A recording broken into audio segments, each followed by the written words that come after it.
Riding the bus on her way to Digos, where her sister resides, Mariana fed her baby and kissed her pretty little nose. She wondered if Victor was already home since all he did was drink.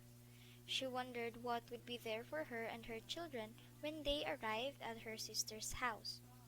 Then she suddenly remembers what Aling Alpidia asked her as she looked at her child. Are you sure you don't want this child?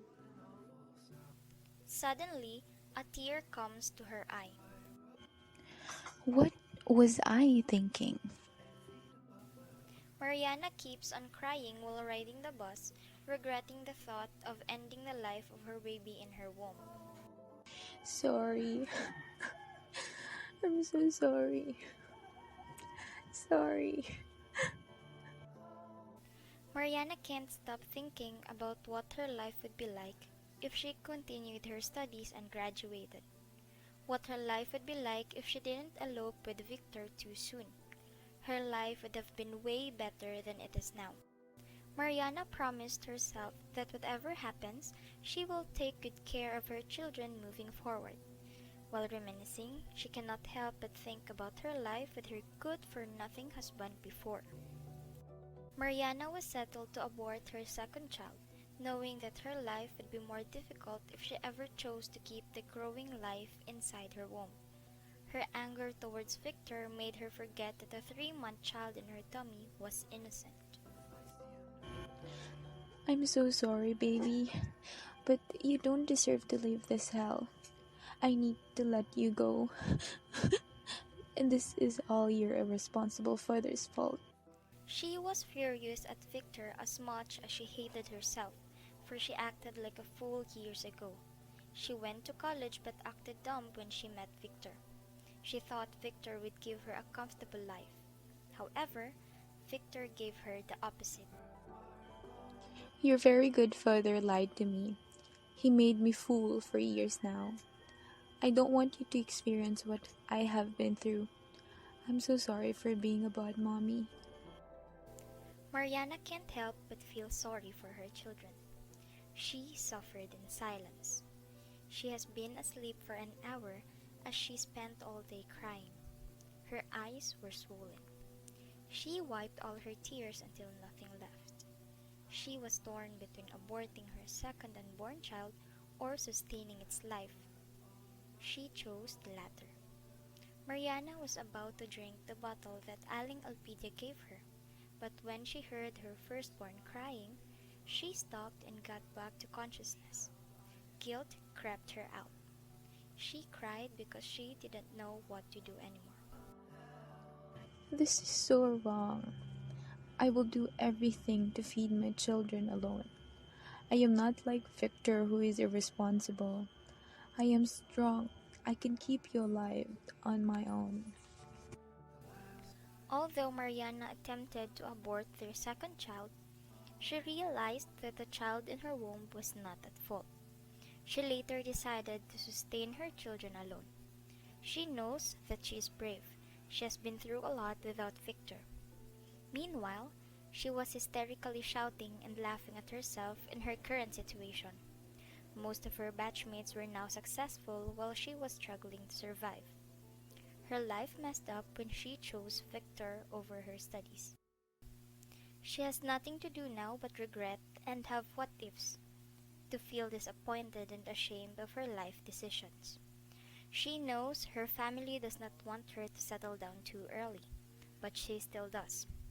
She did not listen to her family. That's why she thought she was cursed for being a disrespectful child. She was ashamed of what other people might say to her. She used to be smart in academics but stupid in making life decisions. If I could only go back to time, I would never fallen in love with this idiot. If only I did follow my parents' advice for me, things would not turn this way. She never imagined that she would be this problematic in her entire life. The transition from a teenager who goes with the flow to a wasted woman and about to quit mother made her more anxious. She was stunned. A moment of silence happened for half of an hour. She's struggling to compose herself. As much as she wanted to calm herself, she could not because various thoughts popped up in her mind. She fully decided to have her revenge. She comes up with the idea that she never thought she would be doing her entire life. Her immense anger to herself, to Victor, and the world piled up. She carried a lot of baggage. Mariana was sitting in the corner of their wooden bed, and she was upset when she heard the bark of Victor's dog. Her deadly sight narrowed at the dog. She was now out of her mind.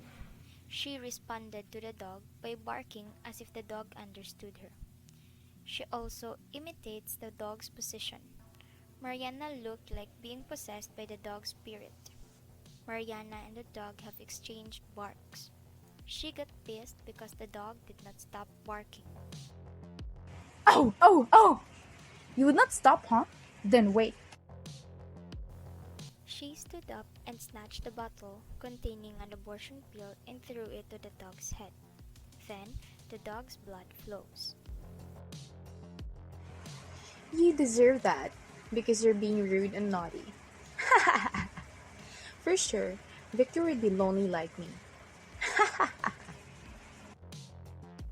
Mariana was still not contented with what she did. She went to the kitchen to get a knife. She stood up and grabbed the knife and quickly approached the dog. Mariana did not hesitate to point the knife towards the dog, and without any second thought, she stabbed the dog 16 times. The dog's blood splashed onto Mariana's face. The dog lay down on the floor, was now surrounded by its own blood. Mariana became a monster. She even tasted the dog's blood a bit, and it seems like she is a notorious killer. Serves you right. The dog died miserably under the hands of the crazy Mariana. Yes, crazy because she is talking to the dog as if it was Victor.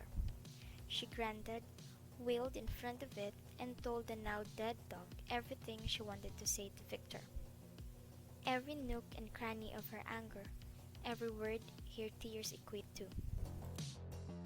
It's all your fault, Victor. You bastard. I suffered a lot in our relationship. You were a coward, a family man who acted as a bachelor for fucking sake. You fooled me. You did not give me the life I want. You're freaking selfish. I don't deserve you. You just gave me a headache.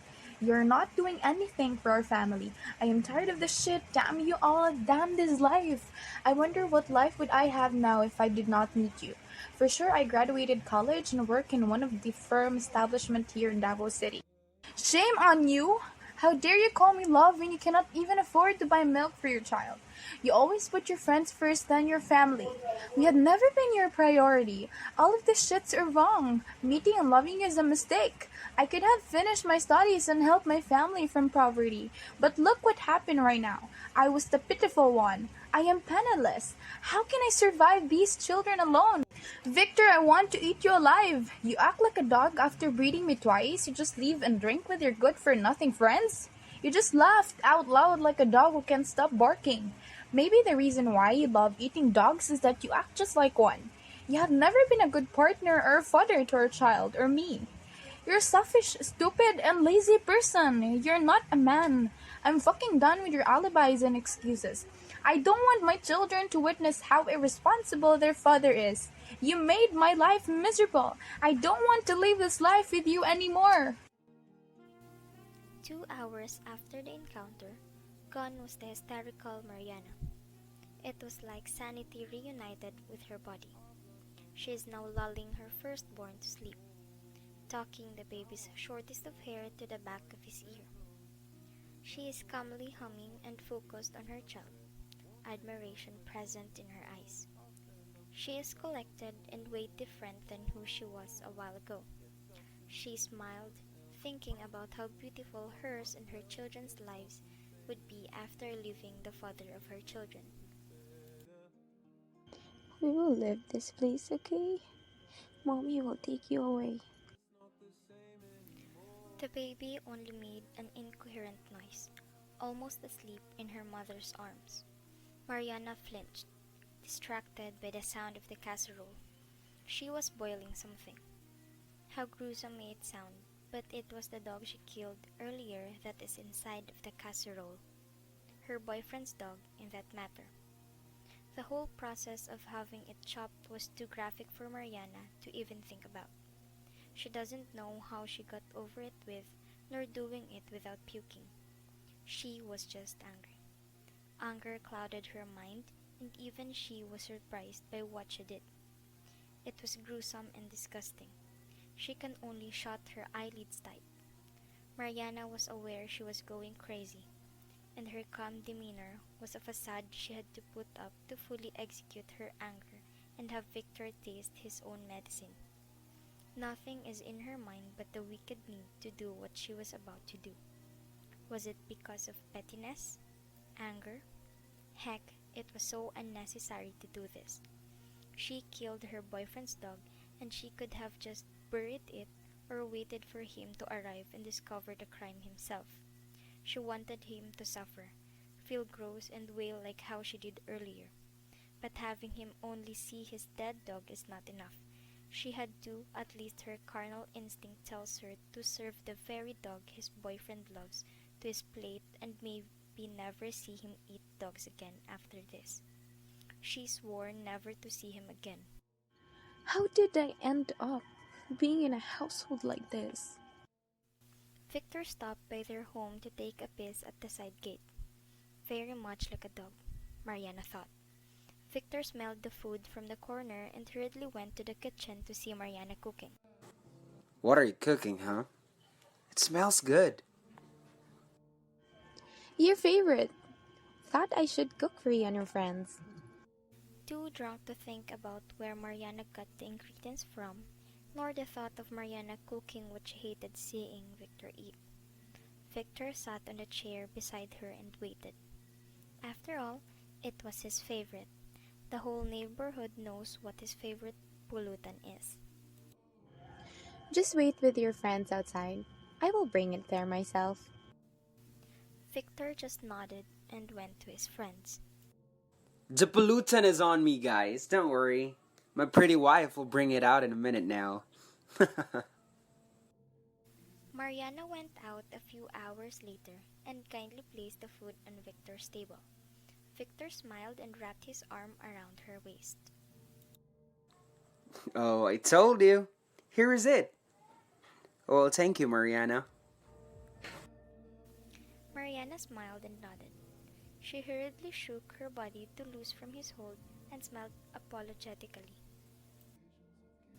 She smiled at all of them and hurriedly left. When she got home, she hurriedly packed all her clothes and her baby's. She needs to leave quickly before Victor sobers up or sees her. She was still afraid of his reaction if he found out his dog was missing. More so, he learned it was his dog he feasted on. Without changing her clothes, she secured her baby in her arms. She saw Aling Elpidia and the older woman. She knows what Mariana is doing.